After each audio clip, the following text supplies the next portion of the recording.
এই যে বন্ধুরা দেখো কি সুন্দর ভিউ। আর আমরা কিন্তু লোডিং পয়েন্টে চলে আসছি। আর আমাদের গাড়িতে লোড হচ্ছে। এখানে একটা বোলেরো গাড়ি লোড হয়ে গেছে। আর এখানে 7 টনের গাড়ি একটা দাঁড়িয়ে আছে। আর এটা হচ্ছে আমাদের গাড়ি। তো আমাদের গাড়িতে অর্ধেক লোড হয়ে গেছে। আর ট্র্যাক্টর গাড়িতে করে মাল আনতে গেছে। তো আমরা কিন্তু এখানে দাঁড়িয়ে আছি লোড করার জন্য। লোড করে আমরা চলে যাব, সেই রওনা হব সেই গুয়াহাটির জন্য। আর এখানে বোলেরো পিকআপ একটা লোড হয়ে গেছে অলরেডি। আর আমাদের গাড়ি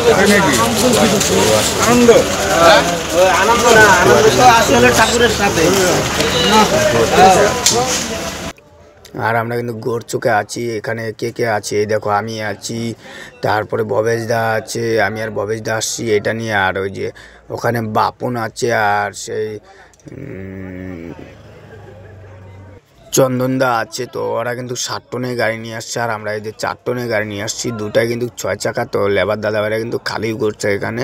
তো খালি করে কিন্তু আমরা আবার সেই রওনা হব বাড়ির দিকে। তো বিলাসীপাড়া যাব, ওখানে বিলাসীপাড়ার থেকে লোড করব আবার লঙ্কা। তো লঙ্কা লোড করে কিন্তু আবার চলে যাব আমরা সেই বিহারের ওদিকে। তো তোমরা আমাদের সাথে থাকো, তাহলে অবশ্যই বুঝতে পারবে যে কোথায় আসছি। এটা হচ্ছে গোরচোক, গুয়াহাটি গোরচোক আছি। আর এখান থেকে কিন্তু আমরা, তোমরা কে কোথার থেকে দেখছো অবশ্যই বলবে বন্ধুরা, কমেন্ট বক্সে কমেন্ট করে। টাটা।